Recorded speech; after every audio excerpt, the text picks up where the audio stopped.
Saudara, tak hanya di Jakarta dan beberapa daerah lain, pengungkapan minyak kita tak sesuai takaran juga diungkap di Bogor, Jawa Barat. Selengkapnya kita tanyakan ke Kasat Reskrim Polres Bogor, AKP Teguh Kumara. Selamat malam, Pak Kasat Reskrim. Selamat malam, Mbak. Pak, kronologi pengungkapan minyak kita oplosan di Bogor ini awalnya terungkap dari mana?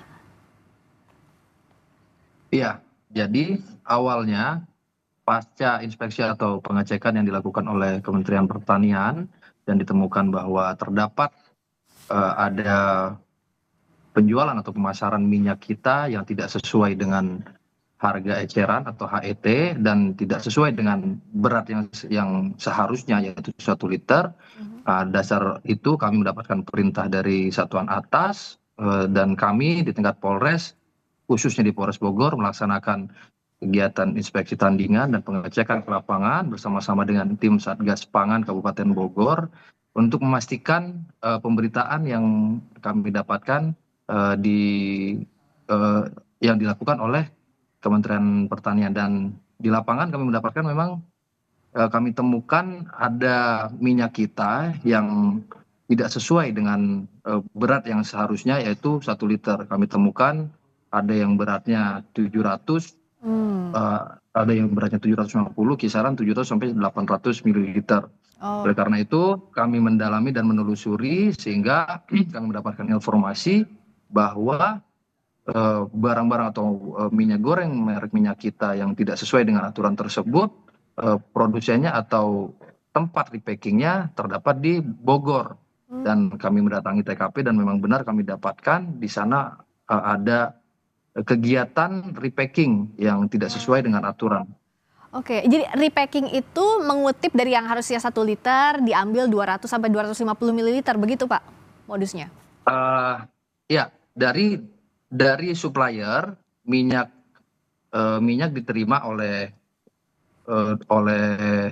produsen atau pelaku, dan setelah itu dibungkus dengan merek minyak kita gitu, tapi tidak sesuai dengan berat yang seharusnya 1 liter dia produksi. Dia hanya memproduksi 700 sampai 800 mililiter Iya. dan dipasarkan demikian. Barang bukti yang disita totalnya berapa, Bapak? Total barang bukti yang kami sita terdiri dari kurang lebih 417 dus, di mana di masing-masing dus terdiri dari 12 pouch. Jadi kurang lebih terdapat 5.000 liter Uh, minyak. 5.000 liter minyak, berarti keuntungan yang didapatkan berapa itu per bulan dan sudah berapa lama modus yang dilakukan pelaku ini? Pelaku menyampaikan di dalam keterangannya bahwa yang bersangkutan sudah memulai kegiatan ini di Kabupaten Bogor dari bulan Januari, namun kami tidak berhenti di keterangan tersebut. Kami terus mendalami dari kapan sebenarnya kegiatan tersebut berlangsung, dan untuk keuntungan sendiri dari bulan Januari tersebut diakui oleh pelaku sudah mendapat keuntungan 500 sampai 600 juta. Dari 5.000 liter tadi ya yang sudah dipalsukan, bahkan lebih ya kalau 500 sampai Lebih, 600 juta lebih, ya. lebih. Ya. Ya. Nah, ini apa saja yang dilakukan? Apakah ada pengembangan penyidikan? Ada potensi tersangka lain juga kah? Serta pasal yang dikenakan apa, Pak? Ya, sampai saat ini kami terus mendalami, Mbak, terkait kegiatan yang dilakukan, kegiatan ilegal atau yang tidak sesuai aturan ini, apakah dia lakukan sendiri atau memang ada yang memerintahkan di belakangnya. Sampai saat ini kami sedang mendalami dan kami sedang memanggil beberapa orang saksi untuk kami ambil keterangannya, dan tidak menutup kemungkinan ke depan akan ada tersangka yang lain. Demikian. Sedangkan untuk pasal yang kami sangkakan sendiri terhadap yang bersangkutan, kami menerapkan pasal 62 ayat 1 junto pasal 8 ayat 1 Undang-Undang Perlindungan Konsumen dengan ancaman paling lama 5 tahun dan pidana denda paling banyak 2 miliar rupiah, dan atau pasal 106 ayat 1 Undang-Undang RI nomor 7 tahun 2014 tentang perdagangan dengan ancaman 4 tahun penjara atau paling banyak 10 miliar rupiah. Oh. Demikian. Nah, sampai sekarang memastikan kembali tersangkanya 1 yang ditetapkan. Ya, sampai saat ini masih satu orang.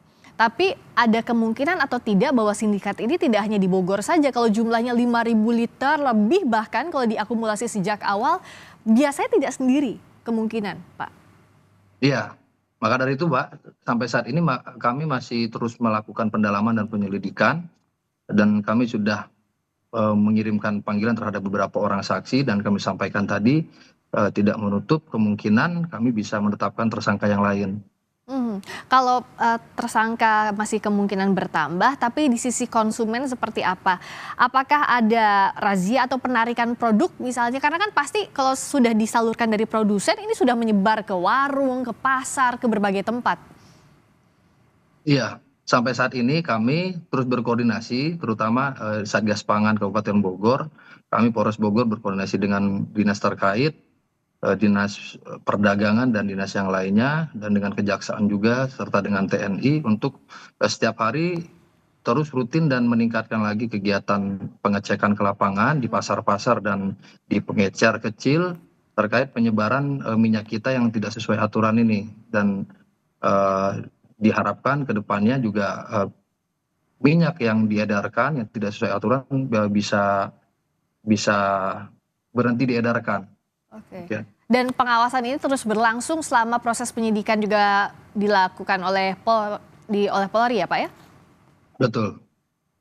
Dan apakah sudah ada informasi di mana-mana saja yang utamanya disalurkan oleh produsen ini Pak? Apakah di pengecer atau di warung-warung kecil? Ya, untuk pelaku yang kami amankan sendiri dan yang terjadi di Kabupaten Bogor, dia atau yang bersangkutan sudah memasarkan minyak kita tersebut di seputaran Jabodetabek, bahkan sudah ada yang sampai pemasarannya sampai ke Lampung. Wah, berarti harus diusut tuntas karena sudah luas penyebarannya agar masyarakat tidak semakin dirugikan dengan tindakan pelaku ini, termasuk juga siapa-siapa lagi yang kemungkinan jadi tersangka dalam oplosan minyak kita ini. Terima kasih atas waktunya Kasat Reskrim Polres Bogor AKP Teguh Kumara. Terima kasih.